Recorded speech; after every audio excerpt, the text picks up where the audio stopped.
Hey, folks, a real quick correction in this episode. I kept calling Dan's company 3C as opposed to C3. So anyway, I just want to make sure that you understand and know that Dan's company is C3, not 3C, like your host kept making the mistake of calling it. So with that, enjoy this episode of Jason Wright Show with Dan Crawford, the founder of C3. Thanks for listening.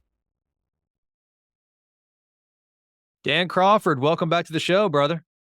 Hey, brother, how are you? Thanks for having me back on. I really appreciate it. Well, I'm glad to have you back on. And for those of you who have not heard my first conversation with Dan, I highly recommend you go listen to that episode. It was one of the most downloaded episodes. I guess, was that last year we did that? About 15 months ago, 15, June God. 2022, right? Oh gosh, that's crazy. So yeah, I highly recommend that you folks go listen to that so you can understand a little bit of Dan's journey. And you reached out and you've got a new venture that you have started, and and the thing is, Dan, I'm pumped to talk about it because one of my favorite things to talk about, to understand, and to learn about is neuroscience and mind control, the power of our thoughts, how we are able to relax the amygdala and be able to focus and, flow state, all of that. Those are things that I totally geek out on. And I know that the practice that you have launched, you're doing a lot of that for your clients. And so one of the things that I had never heard of, though, was this idea of neurological safety.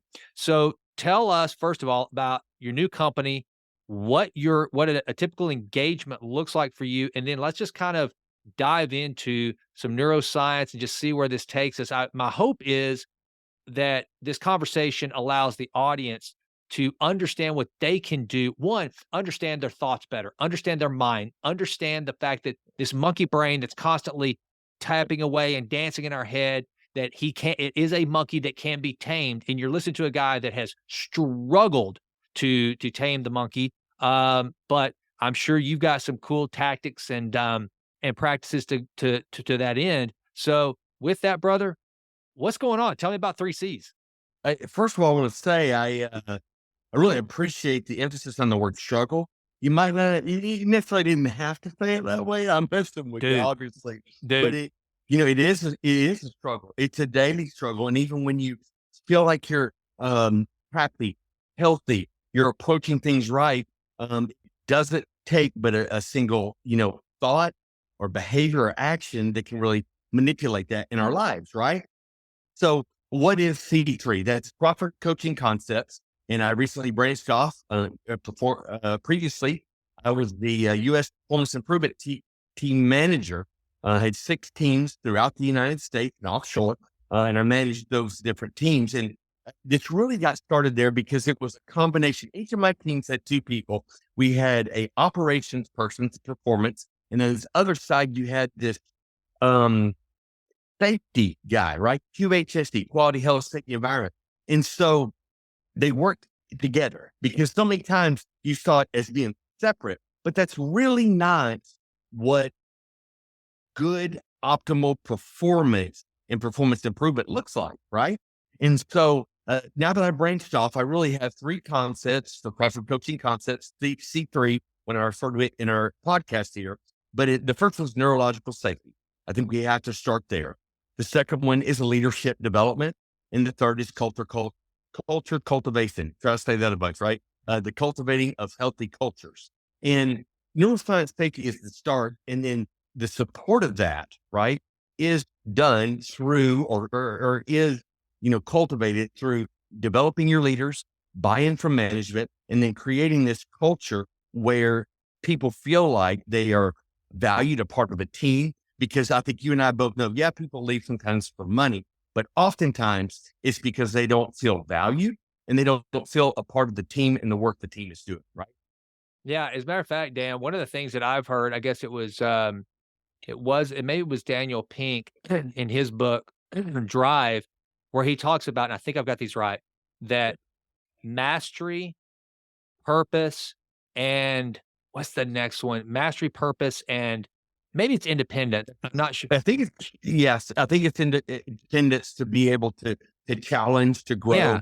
that type Yeah. of deal. Yeah. And that's one of the things I think you bring up a very good point there as to why people leave. A lot of people always want to think that it's money. And one of the things he brings out in that book that I'm sure that you're going to probably cover is that as managers, we always think that the carrot always has to be money. But in fact, and that's the way companies to this day still try to manage. They think it's all about financial rewards and incentives. But in fact, the science never proves that. It's always the culture. It's where the person feels like they're confident, that they're respected, and they actually have a purpose that aligns with the company's purpose. So anyway, I wanted to hammer on that a little bit because I think because that's something I've learned probably in the last 2 or 3 years on some of the consulting that I've done for clients that were trying to restructure compensation plans, that sort of thing, is getting that message across that it's not always about the money.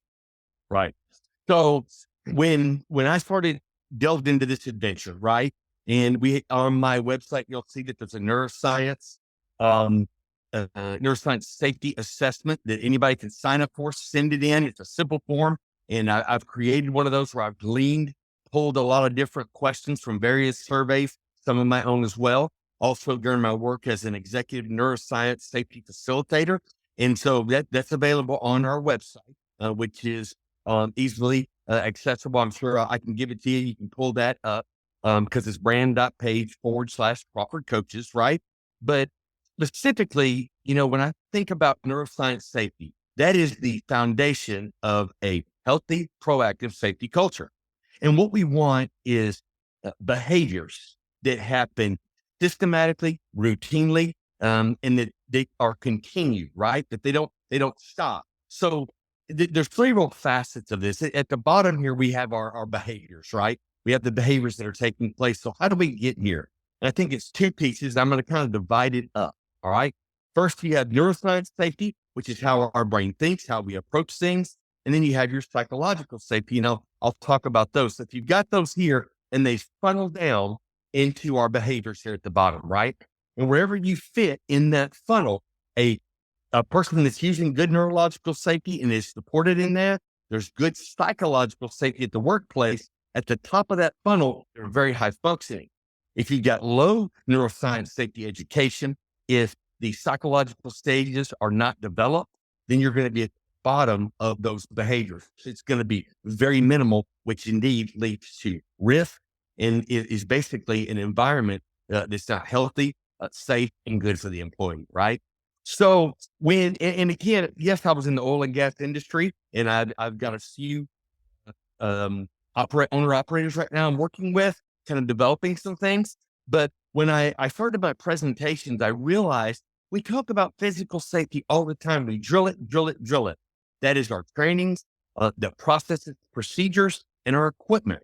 But how do we talk about the brain? So when I do my presentations, and I'm not going to ask you the questions, I know you're a big neuroscience guy, but as I went through my neuroscience safety facilitator training, there were some real statistics that stood out to me. And it's this. So on the average day, we have 50 to 85,000 thoughts per day. That's on average, right? You're going to have a few standard deviations for the mean on the low end or high end, right? And we have more thoughts when perceived to have a negative day. So in the 80 to 85,000 range over here, probably a negative thought day, the 50, 55,000 thought range on a good day. But more alarming than the amount of thoughts that we have is the fact that 80%, 4 out of 5 of those thoughts that we have are negative. Of that 80%, right? 95%, all right? 95 out of the 100 thoughts that we have out of that 80% are repetitive negative thoughts. Why is And I that? Dan? think you and I, Why do yeah, the negative thoughts so greatly outweigh, I guess, positive thoughts? What is that? it is in our brains. We want to go, and oftentimes we want to fix things. We as individuals, when something's negative, a negative response from a boss, your spouse is upset at you, you disappointed your children, those negative thoughts run through our head because, oh my gosh, I have messed up here. I have failed someone. I didn't do something that I was supposed to do, right? And so those things get in a loop within our brain, right? And there has to be some sort of intervention or mitigation that takes place. Yes, I started in the oil and gas business with this, right? In talking about behaviors on a drilling rig, but it really applies across all types of businesses and organizations. Every time I go in, for instance, and I do a presentation, I start with something called a strategic pause. Have you heard of one of those? Mhm. Sure. And for those of you that are not aware, I come in and I give a piece of paper to everyone, a pen, and I say, for 3 minutes, write down everything that comes to your brain. Right now, 3 minutes, just jot a quick note. Personal, professional, good, bad, whatever the gamut, you don't have to share that. And people write them all down. And then what I ask them to do is take those thoughts, close it up, put it in their pocket. And for the next hour and a half or 2 hours of the training, I don't want you to think about those things because it clouds our judgment. You're thinking negative thoughts, maybe a few, but usually things we have to do, take care of, and we're not mentally ready to do the job. Let's take oil and gas, for instance. You've got to have your FRs on, right? For flame fire retardant, right? You gotta have that. You gotta have steel toe boots. You gotta have your safety gloves. You gotta have your glasses. You gotta have a hard hat. You have to have earring protection, physical safety. We're prepared for work. Well, why don't we do that for mental safety? Why don't we make sure that we're mentally prepared? And I think you have a great love of sport like I do. And so oftentimes I use those analogies that they are as mentally ready as they're physically ready as well. Okay, well, give me some exercises because, like I told you, the monkey brain is one of the hardest things to control for me. And one of the things I know how our brains are wired, and you know this better than me because you're the one that has all the initials after his name from all that education that you've had. It's just a marathon. It's a Yeah, distance test. yeah. Well, but our brains tend to remind us of things that we need to do at the wrong times. I mean, I think it's in David Allen's book, Getting Things Done. That's one of the things he talks about is like when you're sitting trying to concentrate or find a flow state or whatever, the first thing your brain is going to do is to remind you of all the things that you need to be doing at the Mhm. most inopportune time. It's like it tells you all the things that you should be doing that you're not doing and that you can't do right then. And so I think the writing the things down and put them in your pocket is a great idea. What are some other things that folks can do to, I guess, and all this, I will probably use this term over and over because I think that when you're talking about neurological safety, getting into a flow state has to be a component of that, whether you call that deep concentration or the zone or whatever, or flow state. So how else do you get people to clear their mind and focus on the task at hand and not let those nagging things take precedence? Gotcha. So I'm going to get into those strategies, but I want to hit on one thing. And I think this is huge. We have to know our audience Mhm. because there is a different approach from audience members when you're presenting, when you're working with your team, or say you have your experienced people over here and your SSEs over on this side, right? Your short service employees. And so before I go with strategies, I want to talk about that because there's a difference in crystallized and fluid intelligence, right?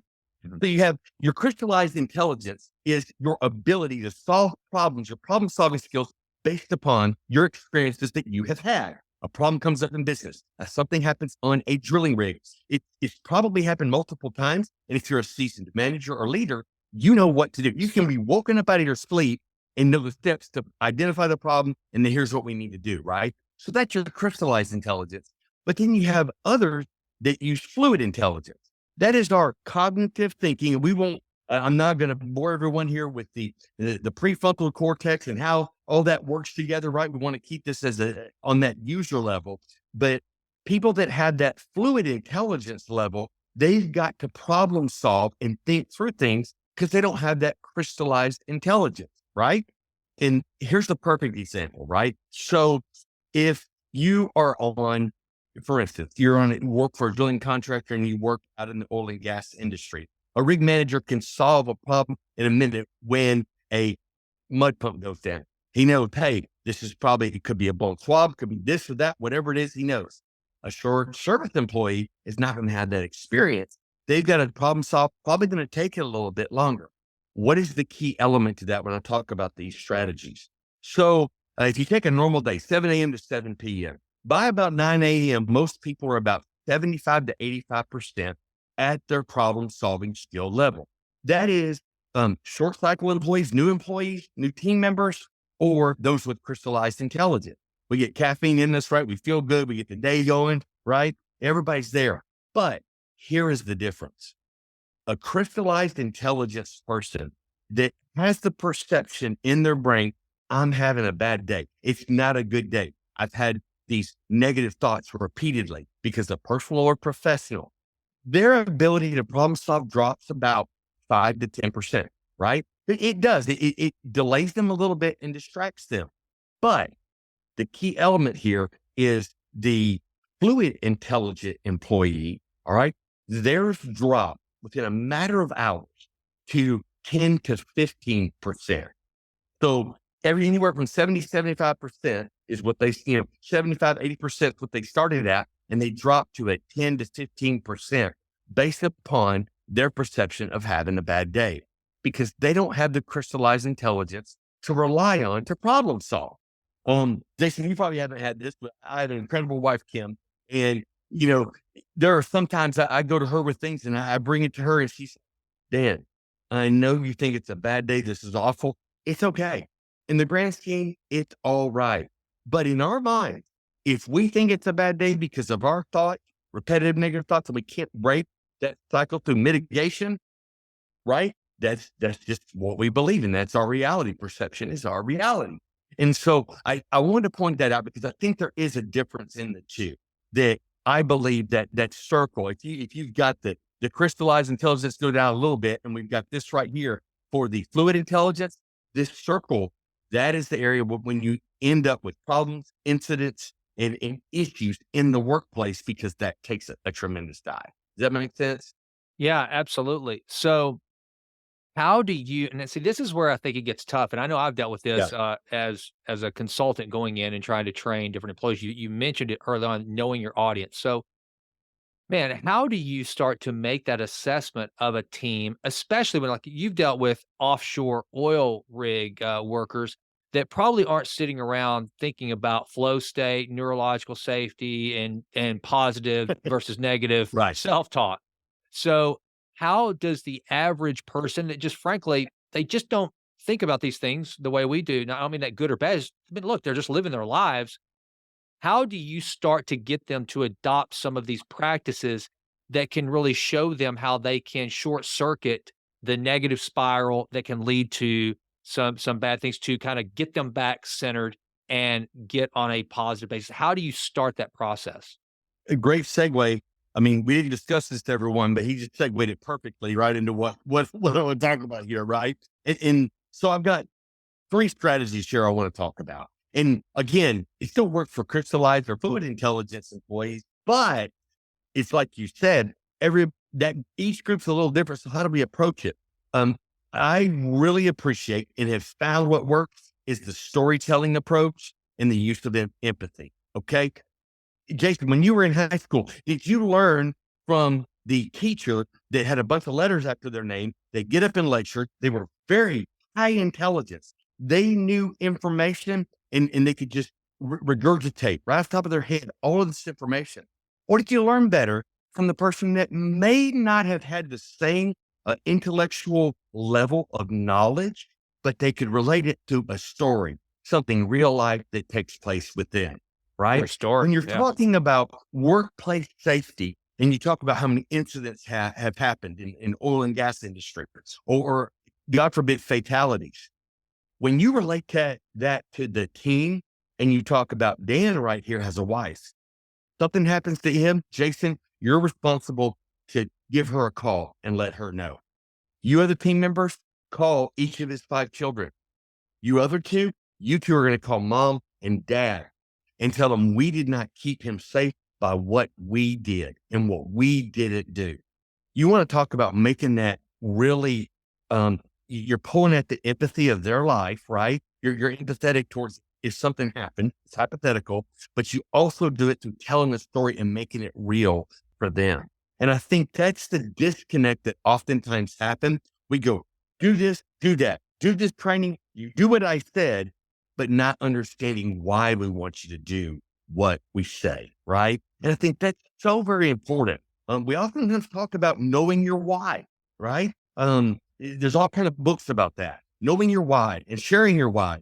But how many leaders and managers find out the why of their team members? Can you tell when you are a leader? Those 12 people on my team, and hopefully some of them will see this. I knew their spouse's name, where they work. I knew things about their kids. That meant value to them. It's important to know, yes, know your why and share it, but to also know others, right? The second thing, that's the first one. The second thing is data visualization, right? No one thinks about the data of negative thoughts, repetitive negative thoughts, and I need to do something to mitigate this and change my track. For me, it's exercise, right? I told you I lost about 35 pounds since, in the last year and a half. And when I get in this state of these thoughts, boom, exercise and music is what my go-to is, right? But if you don't understand the data and just have simple statistics that you go, I find myself doing that, that I believe is huge. In the trainings that I've done with new team members, short cycle employees, they sit there and go, I appreciate this. I realize that oftentimes I want to do the same job as the leader or the manager, right? Because I want to do a good job. But science says, statistics say, I'm probably not going to be able to do that when things are challenging, right? And so I understand and know that, but I want to be as peak as I possibly can on my mental performance and thoughts so that I can do the best that I can. And over time, the crystallized intelligence that it will build. And the last thing, it's feedback and cooperation, right? And I know that seems kind of, wow, that's kind of broad there, Dan. What do I mean there? A proactive culture versus reactive. How many times do things happen and it goes top down? The VP goes to the executive director, to the manager, right? And then boom, spread out. That's the reactive. But when we have a proactive culture, that means the management and leadership are taking in what others are saying, whether it's out in the field or out in the office, on the lower floors. If you have a 12-story building and you've got employees, on 2, 3, and 4, that you're listening to what they are doing, what they are saying, and how they are conducting their businesses. So I think if we approach our audience with appropriate storytelling, empathy, and framework, all right, if we use the data, not to say you guys are doing this and that, but to help educate them. How many times we do trainings and we don't get the education of why this is? And then lastly, a top-down, a bottom-up rather than top-down proactive culture rather than a reactive. I think those 3 strategies, those are pretty broad concepts, but there are many different ways you can delve into each one of those for sure. Yeah, I think that one of the things too, a lot of the old school managers that are hearing this that have come up through the command and control type of mindset, which was, that was the order of the day from the industrial revolution on, that command and control uh, for so long. They hear these things and it sounds touchy feely, it sounds kind of woo woo, a little soft, and I think that's one of the things that they need to understand that, in the order of events, because one of the things that you said there that I've struggled with it's hard to come in and get a team to buy in really quickly to some of these methodologies, at least is what I found. I don't know about you, until you just start the relationship with them. You have to almost show them, I care about you beyond your performance, like you mentioned, the family, their names, who they are. I care about you as an individual, as a human being first, which can be very challenging for a lot of managers. But once you start to do that, then whenever you bring them the message of positive self-talk, eliminating the negative thoughts, having that some way to have intervene to, like, I know a counselor once told me that you just yell stop as quickly, just in your head, stop. Because you have to change your state. I mean, that's what we're talking about here. You've got, like, you with the exercise, the music. I'm the same way. Music and exercise. those are just magical for me. But what I'm doing really is I'm changing my state. I sometimes, like this room I'm in, I spend the bulk of my waking hours in this room, either on my podcast, studying, researching, calls, whatever. Sometimes I just have to get out of this room because these walls close in, and just by changing that state, it makes a big difference. So my question to you is, okay, so how do you get these managers, because I guess we're going to go into culture, I suppose, after this. These managers who set the tone for the culture, how do you get them to buy in and realize that if you've been a command and control type operator for decades, and now you're going to have to actually figure out who your employees are as human beings, how do you get them to buy into that methodology? In knowing your audience, if you're a presenter, I've got to know our audience. You've presented many times, right? If you're the manager or leader, it goes back to what you're saying and knowing your people, right? And I will say this: when I went into the oil and gas industry, I'd been a 17-year high school principal and college professor for 10 years, and people said, "How are they going to listen to you? You're going to walk in and do it." And I said, "Just watch. Here's why." And I think you show them how their business, their daily business, what they do, you show them how it can be positively impacted through this, and they're going to listen. That's number one. And number two, you're transparently honest. Because when I do presentations, whatever business it's in, I don't act like I am the master of knowing the knowledge of what they do. I make it clear, I am not here to tell you about your specific job. It's about the approach. I'm not telling rig managers and drillers how to do their specific task and operation. I say that is not what I do, but I will help you with the approach to that, right? And so I think it goes back to mental peak performance, really. And that's the leadership piece and some culture pieces that we don't live in the same society that you and I grew up in, Jason, right? It's a TikTok world, right? It's a make a cap cut video world, right? We don't need all these videos. Everything's done right now on my cell phone here, right? The videos I make for my company, all cap cut, put it together. And so we've got to understand where those people are, where our employees are coming from and what they need. So I think there's 5 real peak performance factors that if you can zone in on, that it will lead to improvement, right? Number one is motivation. Now we know motivation is intrinsic. Absolutely it is. But can a leader, and when I say leader, that's the management leader, can they influence employee to be more motivated? Absolutely, right? And it's recognizing what that is, because sometimes it might be some type of a competition or a money bonus, days off, right? And sometimes it's simply recognizing what they're going through. That's it. When you talk to somebody for a few minutes and you listen to them 3 to 5 minutes as a leader and manager, in my last high school principal job, I had 275 employees. If I gave them 3 to 5 minutes of my time, they felt better and they were motivated because I'm in a safe work environment where they want to listen to me, where they understand me and I'm just not a number, right?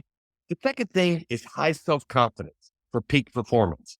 Now people say, how are you going to do that? Well, a guy that's been on the job for 3 days, 4 days, 5 days, look for the quick wins.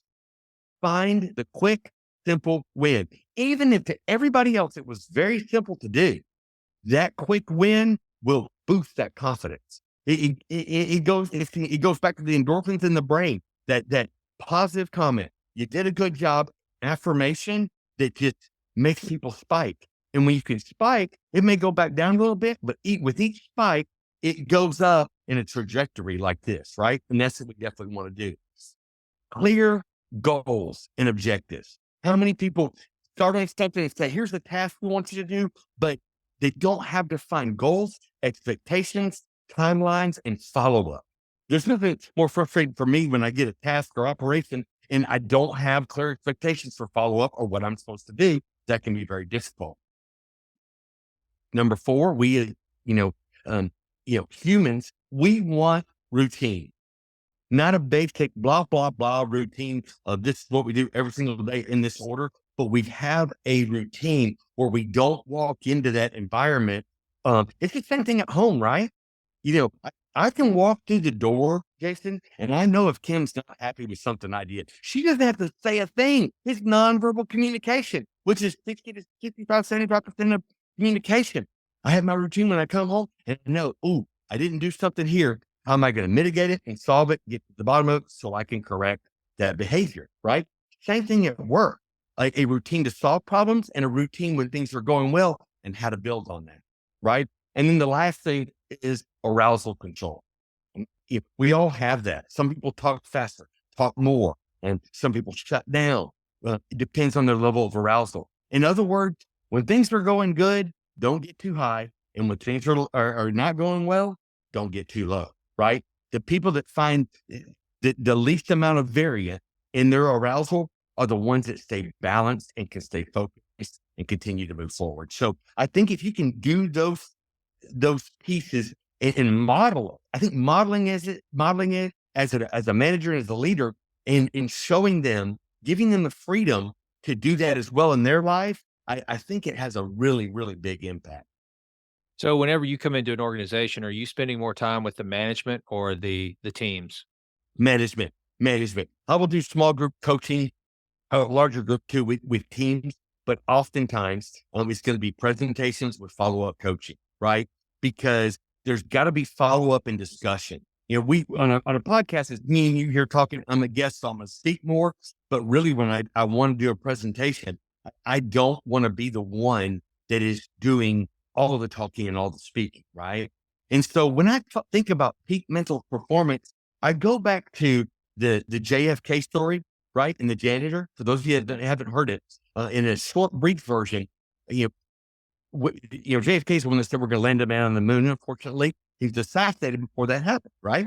But he bought into this vision and he got people to buy in all the way down to when him and a team visited a NASA facility, went up to a custodian and asked, what do you do here? What's your task in operation? Even though I'm sure he could tell from his janitor outfit, he had his cart, he had, a broom, a mop, but the guy's response was, I'm doing my part to help the United States of America land a man on the moon.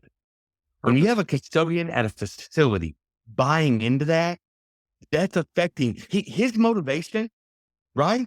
Okay. It is peak. His motivation is helping land a man on the moon. He didn't say, I'm just doing a task for operation to clean the bathrooms, cafeteria, the floors. No. I'm playing a part, a bigger picture.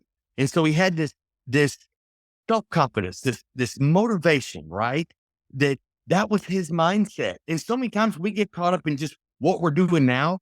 Nobody wants to just be the low-level employee, right? But you got to take the time and do the efforts that you can. And sometimes it may take a while, or sometimes the role you're in may be the best way to serve the company. And I think that's a great illustration of how a person understood buying into the journey. Okay. The goals, the objectives, they were clear all the way down to that level of employee. It's interesting just by kind of reframing and giving purpose to what someone's doing, the impact that can have. I can't remember who it was. It was someone, it was a leader that and maybe it was Jim Rohn, I can't remember, that he was talking about how that's one of the things that he would do is he would go and if there were where there was someone waiting tables, like you mentioned, the janitor with Kennedy, he would always tell the individual, wow, thank you for doing what you're doing. That is so important. That it because those people, they often probably just get walked by, not looked at, and what they are doing is incredibly important. I don't care what level it is. I mean, think about if the trash never got hauled, if the suite, the floors never got swept or mopped, the bathrooms never got cleaned. It is important work to the organization, and it also factors into. There's this study that was done with these housekeepers at a hotel, and it is more health related, but it just goes to show you the power of the mind. So they did a survey of these housekeepers, and they asked them how much exercise they got on a weekly basis. Well, most of them reported way below the amount of exercise they needed.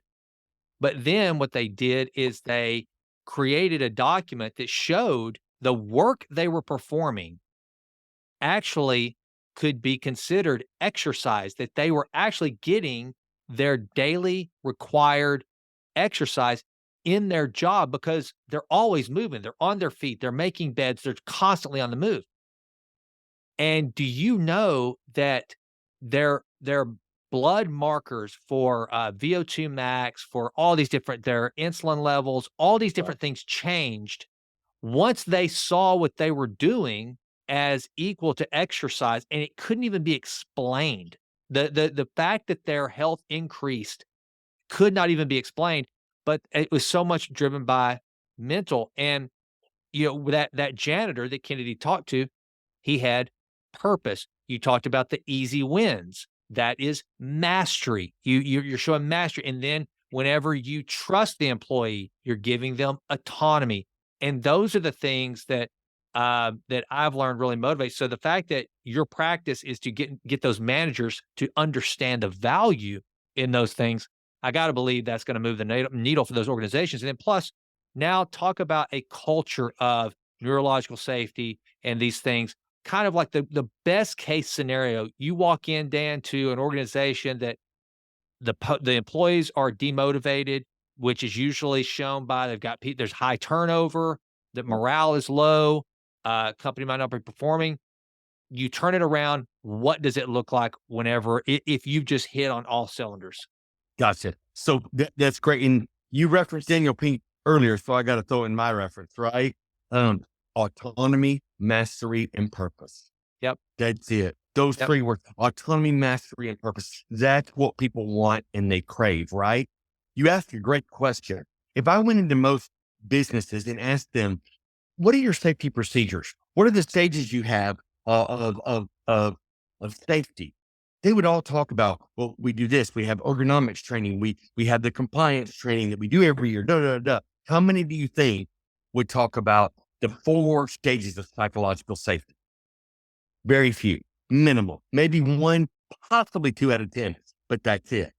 So what does it look like when you have an organization firing on all cylinders, right? We talked about the neurological piece, right? And obviously that's the piece of it that we discussed and if they're doing those strategies. But there's 4 stages of psychological safety in the workplace, right?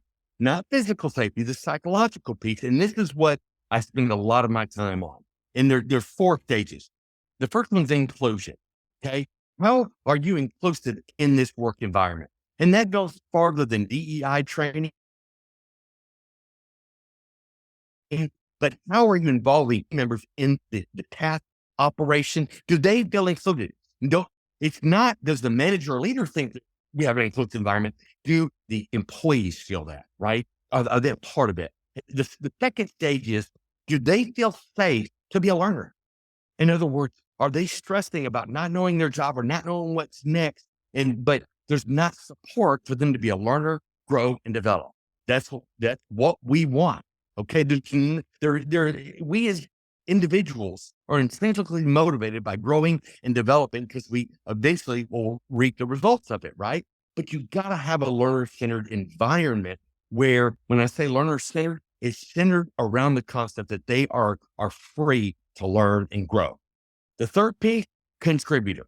There's nothing worse than that feeling that I'm doing this work. I spent all this time. I spent time on the weekend, right?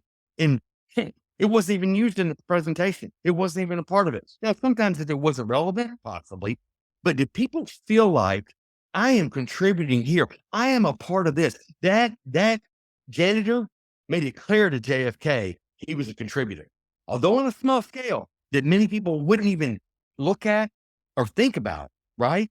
But he was a contributor. And then the last thing is a challenger. And this is the breakthrough. A lot, I think, are focused on the collaboration, that you're a learner and that you're a contributor. But how many say, I want you to challenge what we do. I want you to shoot holes in it. I want you to see how we can do it better. It may fail, but I want you to take a risk. So many times we get too boxed in to where we don't take those risks. And people want to challenge. There are people, I guarantee you, in organizations that have not been given the freedom to challenge, right? What is going on? It's not resisting the operation, but trying to make it better by looking at different means. There's a reason we're on what I iPhone, are we on 15, I think, maybe something of that nature. We started with the 3. Each of those iterations came because of challenges where people brought up, we could try this, try that. We had some of it's problem solving and others of it is just improving, right? So when you ask what it looks like, an inclusive work environment, you're encouraged, not only allowed to, but encouraged to learn, right? The manager, the leader want your contribution, and they tell you go forth and make changes and give it a try. I think when you have an organization that use those strategies I talked about earlier, right? And they have these stages and they understand it. And I think the vast majority, even if I describe it as just 4 simple words, but when I do trainings and going in and talk to people, I talk about what are some strategies that you guys are going to do, right? That's important. But you know what's more important? What do you need to stop doing? Mm-hmm. Improvement oftentimes Mm-hmm. comes by what we need to stop doing rather than what we need to do. Usually Absolutely. it's twice as many stops as starts. And so I really believe those pieces. But again, we talk physical safety, training, all those types of things, but there's not a focus on those things. And I think that's what the workforce of 2023 was. You know, one of the things that you mentioned there, whether it's safety training or, uh, I don't know, all these different things that whenever you said you walk into the organization, I think a good question to ask someone, okay, have you met your safety metrics? And they go, you know, why? They say, well, because we want to keep our employees safe. And then you say, no, why? And if you dig down to it, they go, well, so we don't get sued, or because there's a government regulation that makes us do it. It sounds to me like if a company adopts these principles you're talking about, then the why becomes, well, we're trying to put a guy on the moon and we got to have people safe to do it. So therefore, it doesn't matter that we're being regulated, we're being forced to do it. There's a metric that we're checking.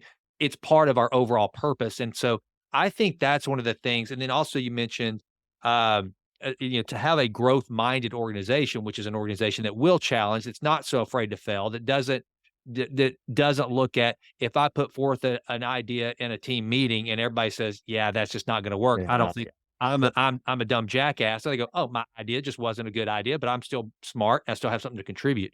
I think those are all things that are very valuable. You know, I've actually had Kyle McDowell, who's the author of Begin with We, which I think you would love. It's a great book on company culture. And then a guy named Greg Cagle, who is an executive coach that specializes on culture. That's what his whole deal is. Need to get all of you here for like a round table. Round table, right? Oh, dude, that would be such a blast. And it is one of those things, Dan, that it is important to talk about as an entrepreneur, as a business leader, is, having the right culture and creating that workforce of growth-minded individuals that are all trying to charge that hill in sync, in unison. And it sounds to me like that's what 3C can give an organization. Well, and it's moving away from compliance and toward creation. Yeah. Okay. What do I mean there? What is the highest level that you can achieve if you're trying to reach compliance? You're 100% compliant. That's it.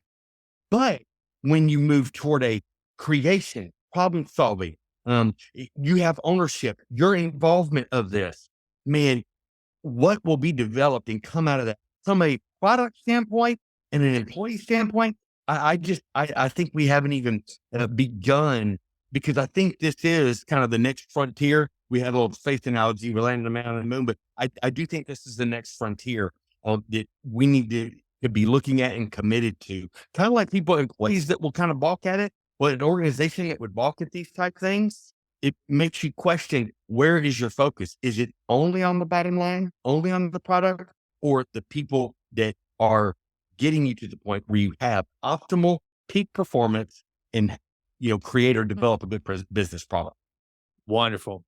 Well, man, Dan, this has been fun, dude. So tell people where they can find you. And I'll be sure and get all this in the show notes, but just make sure to email me or get me all the information you want in the show notes. But where can people find you? And if there are some business leaders out there, and go ahead and what is your kind of your sweet spot for an organization that you help? Is it small, mid-size, all size? Who is your avatar client that you're looking for? You know, that's a great question. And this would be my answer. An organization that wants to add value to what they do, I want to be a part of that, right? It doesn't matter the size of the organization, small, large. I've got some consultants that work with me as well, right? And so the biggest thing for me is I want to have value added, whether it's a training, coaching, mentoring, follow up. You know what I'm saying?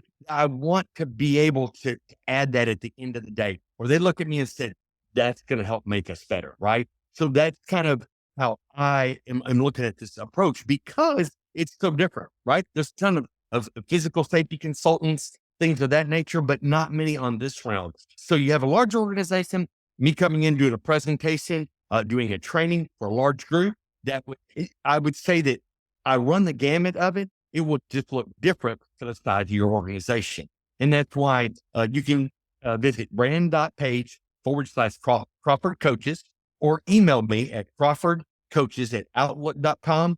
Either one of those ways, or look me up on LinkedIn. It's under Dan Crawford, EDD, and you'll be able to see all the Crawford Coaching Concepts and our C3 logo and things on there. Reach out on any of those because we do personalized quotes that are specific for your organization. It's not a specific one size fits all. I heard from a oil and gas consultant yesterday, and I'm putting together something specifically looking at neuroscience, using specifically one of their metrics, because they feel like in that metric, we're not getting the message across, right? And so luckily, starting a business like this and approaching it this way, again, proactive. I want to meet the business where they are, not just say, this is what I do, fit into that, right? So I appreciate you having me on today, being able to lend a little exposure to this. And hopefully, if I'm on, 18 months or so, that we'll be able to look back on this journey when it first started.